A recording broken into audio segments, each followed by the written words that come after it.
I got all I want, and I got all I need, and I got everything.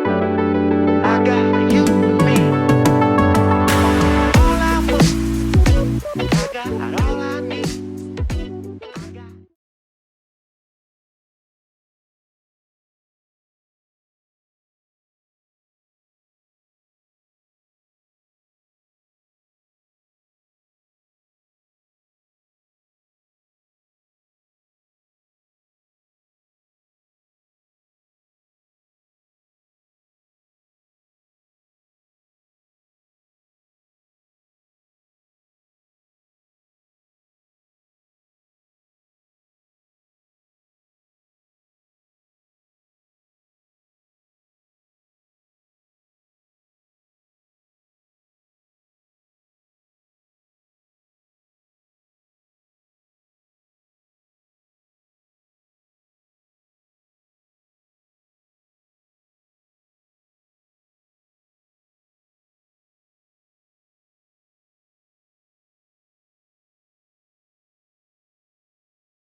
Marriage is the best.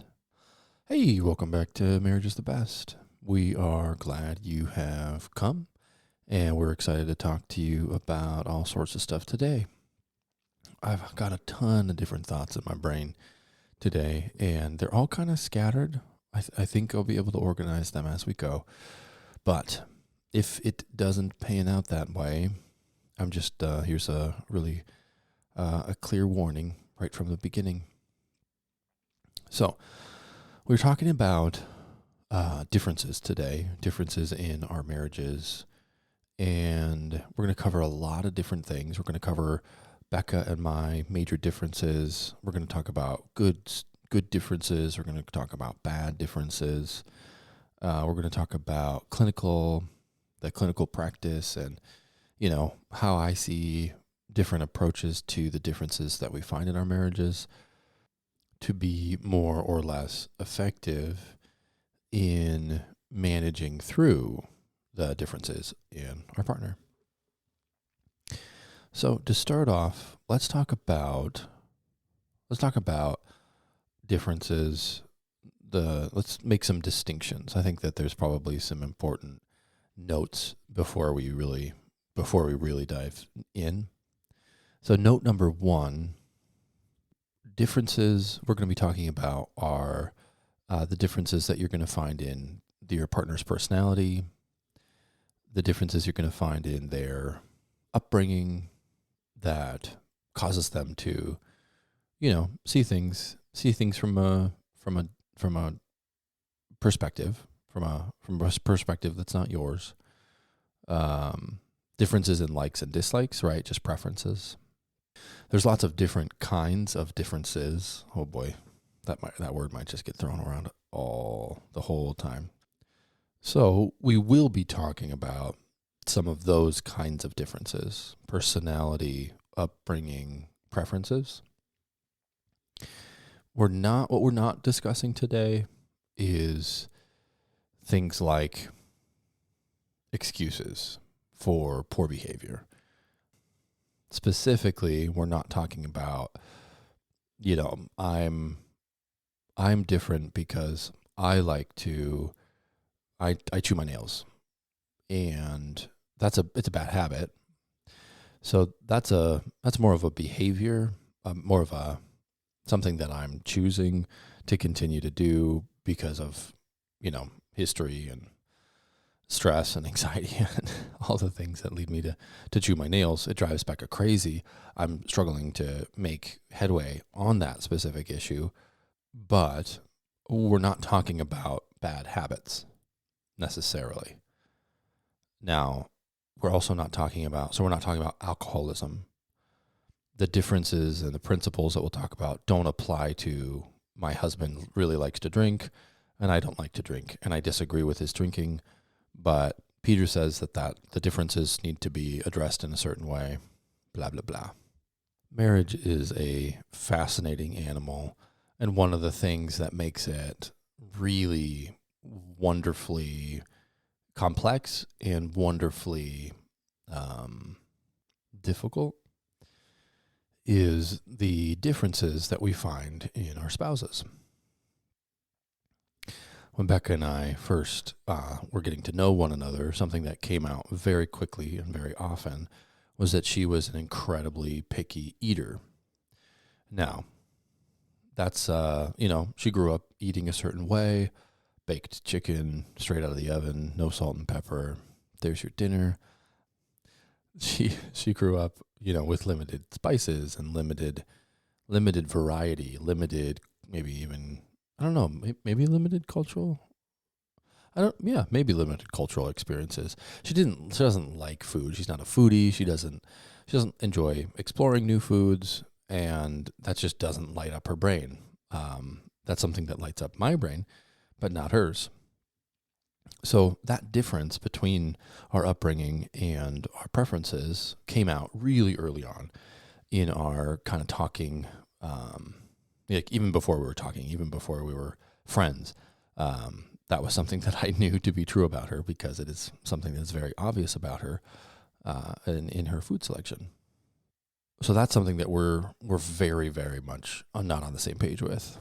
Another, like small difference that we have is I'm a huge music guy and listen to all sorts of different kinds of music and different artists. And I love finding artists. I love sharing artists. My best friend for the longest time has been someone who I initially just started sharing music with. And our relationship was built on, hey, listen to this. That was kind of the impetus of our friendship. So music is super important to me, and it's just not important to Becca. Becca grew up in a household where one radio station was played at all times, no joke, and she didn't really explore much around music and didn't really develop a taste for it. It wasn't something she's passionate about. It's not really even something she's interested in. So huge difference there. We both grew up, theologically or, faith-wise in very, very similar places. We both, both of our parents probably vote for similar people. So there's kind of big, massive, like value. So there's these big, massive values that we do share that are incredibly important to share as you're choosing a mate, because the best outcomes come when you and your spouse share about 70% of your values. So that's kind of the aim. I tend to say like 4 out of the 5 big values you guys need to be really aligned on, or like majority aligned on. Not that you can't be an 8 and she can't, and she's a 7, or she's a 9 on something and you're like an 8. That's fine. That's a similar value set. You're close enough to a match. But what you don't want is if there are 5 like major categories of value that are important, you don't want a mismatch on 3 out of the 5 or 2 out of the 5 even. You really want to be close on all, like 4 at least out of the 5, and then close on the 5th probably. Because that just, that sets the foundation when your values are the same. A lot of the decision making and a lot of the managing and monitoring the stress and the way that you move through life, the way that you move through hardship and suffering there's going to be a foundation strong enough for you to stand on that. So we're not really talking about values when we're talking about differences as much. Although we will talk about values with this in mind, right? We will talk about values with the understanding that you need to be shooting for about 4 out of the 5 or 7 out of the 10 major value structures or systems aligned. And in the future, if you'd like, we can talk through, what I think are the major value structures that you need to be aligned with your spouse on. I think they are fairly self-evident, but maybe it would be interesting or fun to explore. I have worked with couples who disagree on lots of different structures, whether it be organizational structures, personality traits that are very different, that come out in lots of different behaviors. I've worked with people whose political kind of framing is very different from their spouses, and that's always a really interesting exercise. Is to, they have to create a system in their marriage for honoring each other while also not stepping on toes. So those are a few of the differences that we will be talking about, and a few of the things that we're not going to be talking about. Why are we talking about differences today? Why would you even listen to the rest of this podcast? The reason that I think that differences are really important to be discussed in the context of marriage is that I've found a lot of marriages who are struggling to accept the differences in their partner, and I have seen that lead to hardship, distance, disconnect, decreased satisfaction, decreased connection overall in the marriage. Therefore, I believe that managing the differences in our marriages is very important and requires some thought, some intentionality, and also probably acknowledging the reality that our differences create within the context of our relationships. I ran into a couple long time ago who had some really severe differences. They were built incredibly different. They functioned incredibly different. Their personalities couldn't have been more different. They had certain similarities within some good value structure. So that was we're working for them. But they were really different people, different kinds of people, and came from very different upbringings, incredibly different personality, and some similarities in like priorities or value, in likes and dislikes. That's what I meant. So this couple really struggled to create traction in honoring each other's differences. And what that looked like, how that came out was, I see you being this way, and I want you to be this way. I see you being X, and I want you to be Y. Why do I want you to be Y? Well, because that's more ideal. That will help me. It will help me for you to be different from who you are, essentially. Not that those words were stated, but that is kind of the message that I see a lot of, the message that I see many marriages struggle through.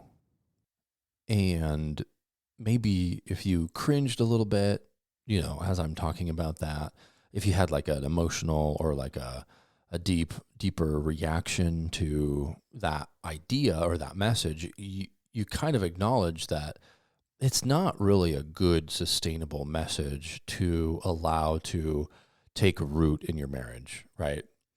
I'm married to you. I've committed myself to you, but you have to be changing for me.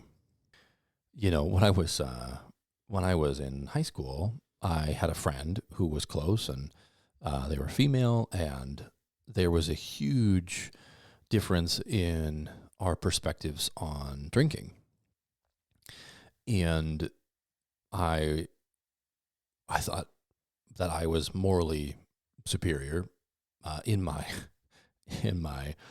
condemnation of drinking, because I grew up with alcoholism in my family, and I had seen it destroy so many countless lives and marriages and family members.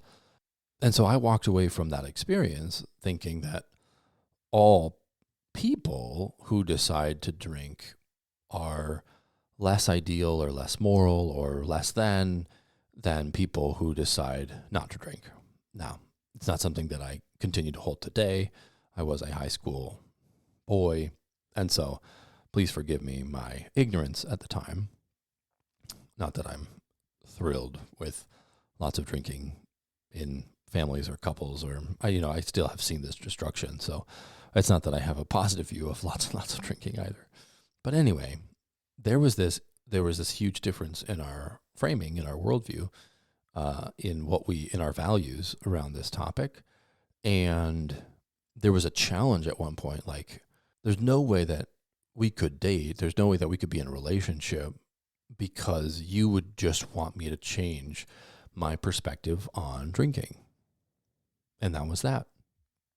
And there was no chance of relationship because it was an irreconcilable, massive, painful, difference within the within massive, irreconcilable difference. As you're dating someone,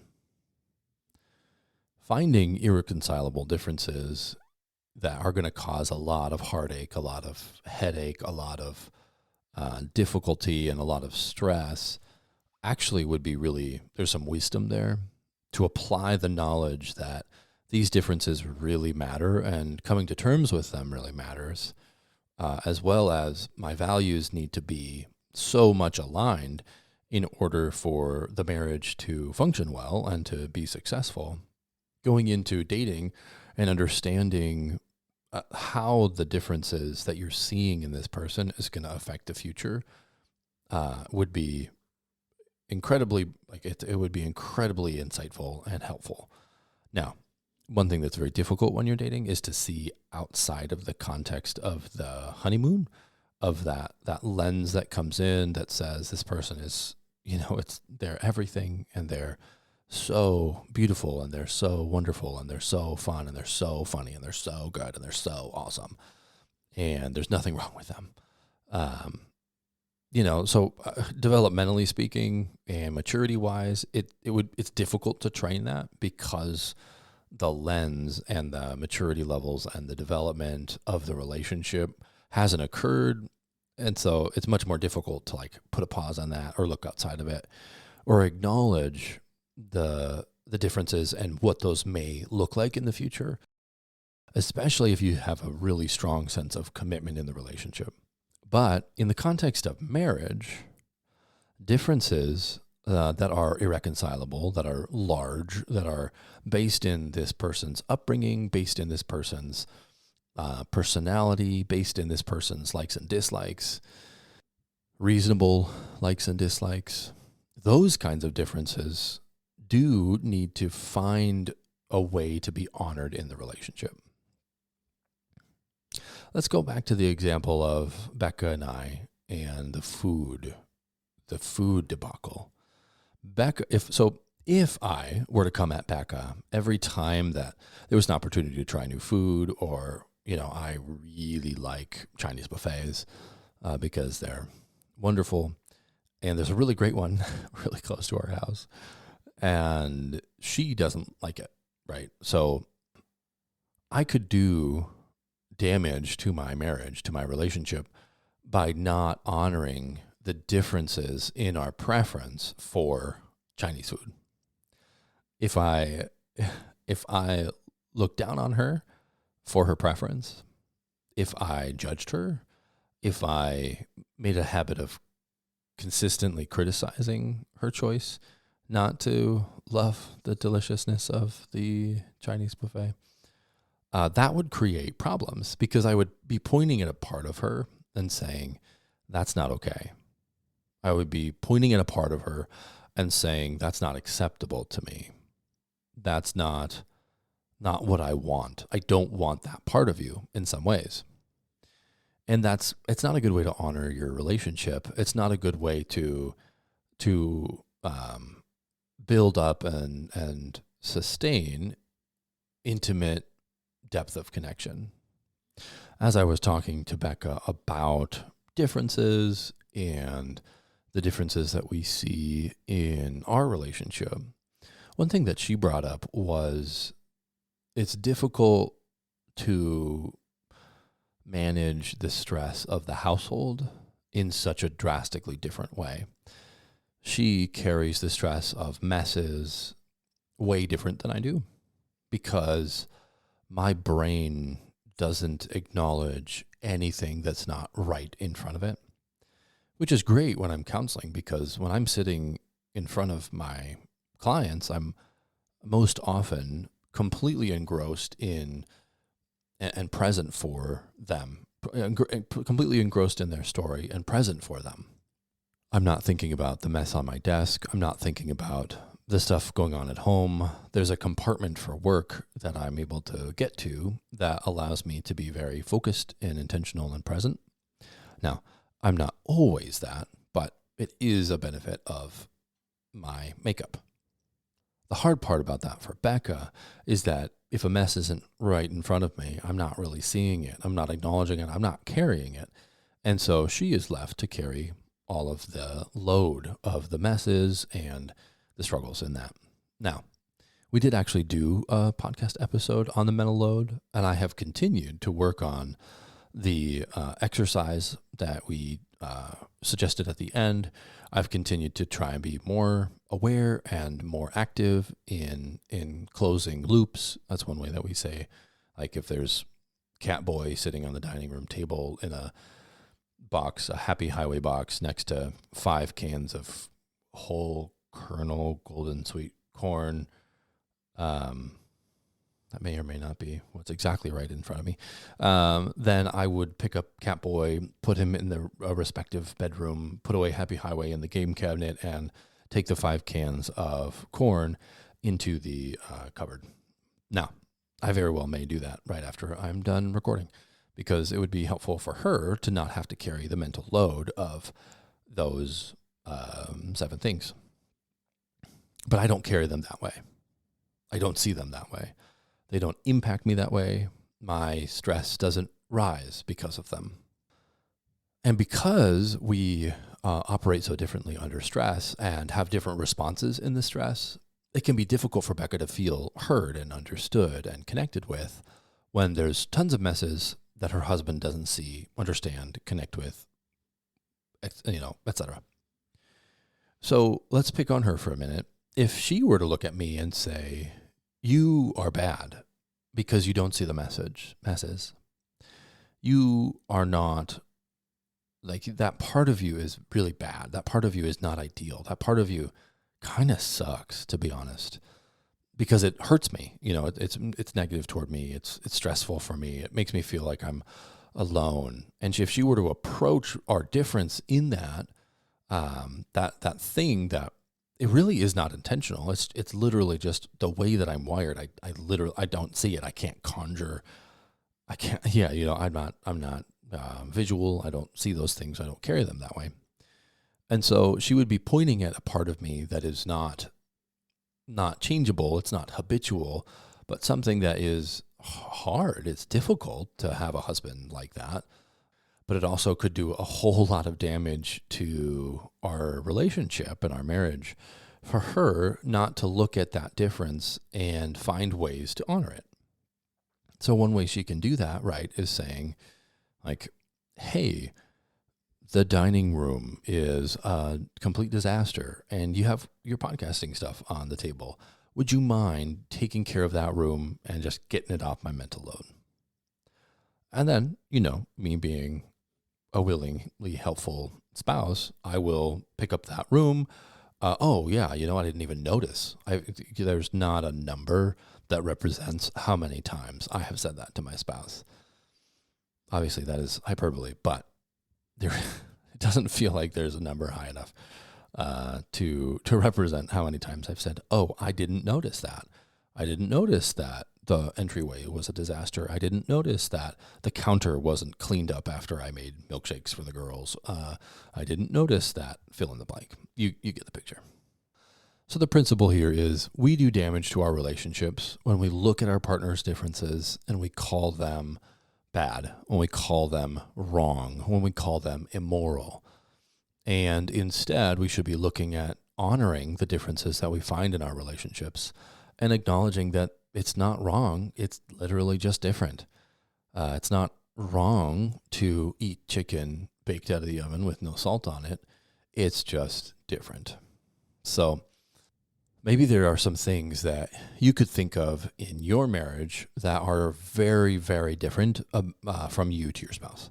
So a lot of these exist in the upbringing category, where they saw their parents do X, Y, and Z, so it's normal for them. So that's what they're like living out, right? And honoring that, right? Finding ways to say, hey, your parents did conflict this way. Okay, like I understand that that's very different from the way that my parents did conflict, but we can find a way in between what your parents gave you and what my parents gave me. And we can find a way to honor those things, the good parts of those things, maybe update the bad parts and make that system our own. I was working with a couple just the other day, and really wonderful, sweet, awesome couple of people. It's not a group, it's two.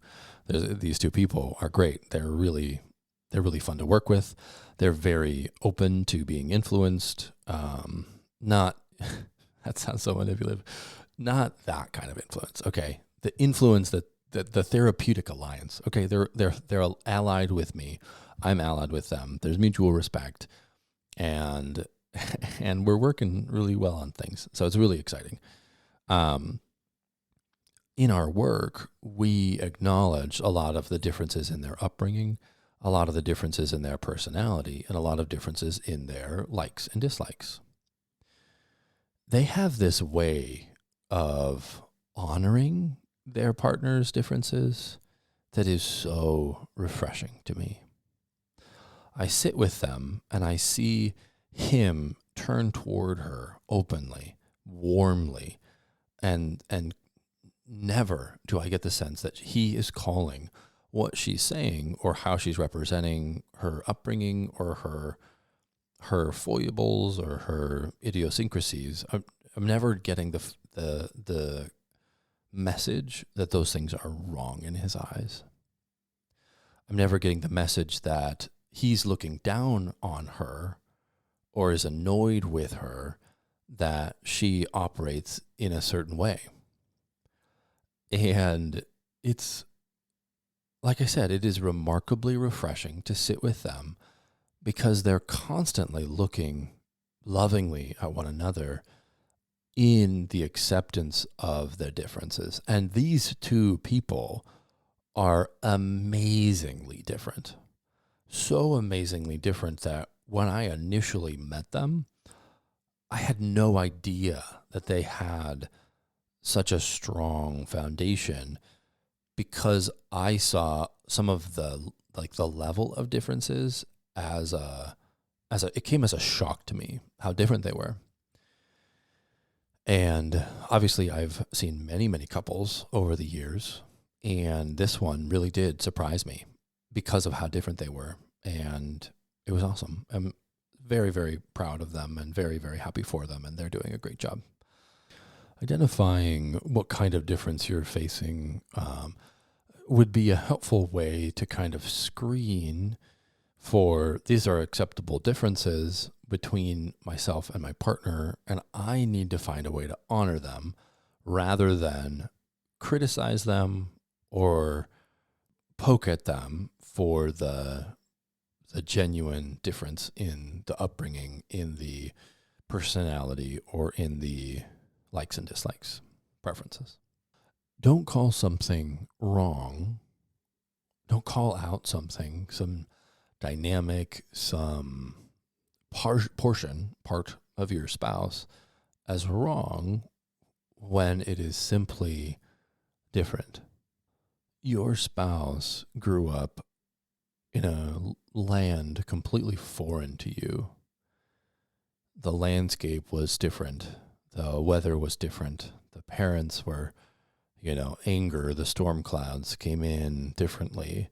It felt different. There were different siblings with different issues and struggles going on. And those differences of experience and upbringing and personality, genetics and likes and dislikes are really valuable.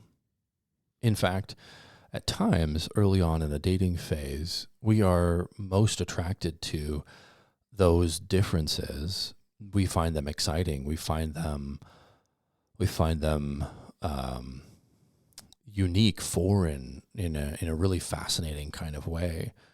We are drawn to some of those differences as really unique things that differentiate this person from the model that I received and the model that I lived through and what I saw growing up. This is so different. It's intriguing. I want to explore it. It's fascinating. I want to pursue it. And so in some ways, we can kind of hold on to some of that in our current phase of marriage by honoring the differences that we know have always been there. Becca will never be an exploratory, foodie girl. That's just not who she is. She'll never be that. And so the moment that I accept that about her and I let that go, is the moment that our marriage increases in its intimacy and satisfaction. It's the moment that she is seen and heard and understood. It is the moment that she is encouraged and accepted and open. And that openness translates to intimacy. It translates to emotion. It translates to connection, right? And all of those like warm, just connecting ideas, because I am taking her differences and I am saying, that's okay. Like, it's okay that you don't know what to eat today. Now, does it annoy me sometimes when she chooses not to eat something, that's not her favorite? Yeah, every once in a while, absolutely. But does that annoyance ever turn into a critical, contemptuous spirit that says, that is so wrong of you to do it that way? No, never. Probably never. I don't think it's ever done that. And I really hope it hasn't, because it would be wrong. It would be inappropriate. It would be undermining. It would be seeping into the foundation of the marriage, needlessly seeping in down there. And so instead, and very early on, I just acknowledged that that's who Becca was, and never have sought to change that about her, in the sense that I won't push her to become something she absolutely is not. I definitely have asked her to try certain things that I know she would be uncomfortable, and she very lovingly has actually really been great at trying things, even though she knows she doesn't like it. And you know what? I probably wouldn't be a foodie if every time I tried something new, I didn't like it either. Every time I try something new, it's like, oh, this is great. I'm so glad that I tried this. If I was her, I would be like, oh, this is gross. Why in the world do I keep trying things that are going to be gross? So anyways, there's good reason. There's good reason for our differences. Let's go back to what we're not talking about. What we're not talking about is alcoholism. It's not okay to be different in the sense of, I think it's okay to drink 7 and she thinks it's okay to drink 2, or even, that's not the differences that we're talking about. Don't accept emotionally neglectful behaviors in your marriage. Don't accept those. If your husband or spouse is checking out of the marriage, it's not acceptable. And altering your state of mind is in fact checking out of your marriage. Drinking, marijuana use, porn use, excessive gambling, those are not differences that you are meant to honor. In a few of our previous episodes, specifically the 1000 conflicts episode and the bitterness and resentment episode, we talk about how going after conflict in the marriage actually helps to transform it and sharpen it and make it better over time. Conflict surrounding poor behavior and bad habits and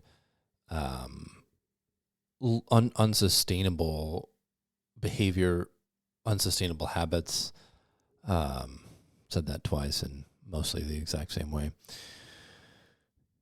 those are things that you probably need to more. The bad habits and the addictions that come into our marriages are not things to be accepted as differences in upbringing, personality, or likes and dislikes. This isn't an excuse to not hear your partner when they tell you something bothers them, or it's not an excuse to not listen or turn toward them when they are trying to help you to understand the impact that you're making on them. This is the differences conversation is actually aimed at you, not your partner. It's aimed at you in your approach to the things that are naturally different about you, this person that you chose, and the way that you should approach those differences in your marriage. That's a lot of caveats. I don't think I even covered them all. I hope that the conversation surrounding differences, that you're able to identify one or two things in your spouse that have maybe trickled down into yourself and caused some struggle, some deeper annoyance, some deeper frustration, hopefully not like bitterness, but if there's bitterness there, that's okay. You can work through that. But I hope that this conversation surrounding differences illuminates something that your spouse does or says, or something from their upbringing, something in their personality, something in their preferences, likes and dislikes, that is okay. That can be called out as, it's okay that they're different in that way, that they do that slightly different, that they load the dishes in a way that's different. And I can accept that, and I can accept them, and I can honor their differences by loving them despite the fact that, we're not the same. I can love you despite the fact that you're not the same as I am. And honestly, praise God that Becca is so different from me, because one incredible benefit to these differences is that my children are blessed by having a mom that is crazy different from their dad. Again, yeah. They get to see how different families operate. They get to see how different grandparents think and feel and act and interact with them and those around them. They get to see and understand more than just me. And let me tell you, these kids would not be very well rounded if all they saw was their dad and that one perspective. And they weren't exposed to all the differences that exist, good, bad, and ugly, within me and within my spouse. So I hope that you benefited from this. If you did, awesome. I'm stoked about that. Continue to work on your marriage and invest in it and make it sustainable. If anything is particularly helpful, feel free to reach out to us. We've got a X thing on the X thing. We've got Facebook group. We've got an email that if you want to send us an email, you can. If you have questions for us, feel free to reach out and ask a question. If you have a specific instance or scenario that you'd like us to cover and kind of walk through, like the principles that we see in that scenario, you should send it to us, and we will not put you on blast, but we will very discreetly and anonymously talk through in a very honoring and ethical manner the situation and how maybe it can improve, and maybe that will give you the life that you need to pour back into your marriage and make it something awesome. Because marriage is the best. And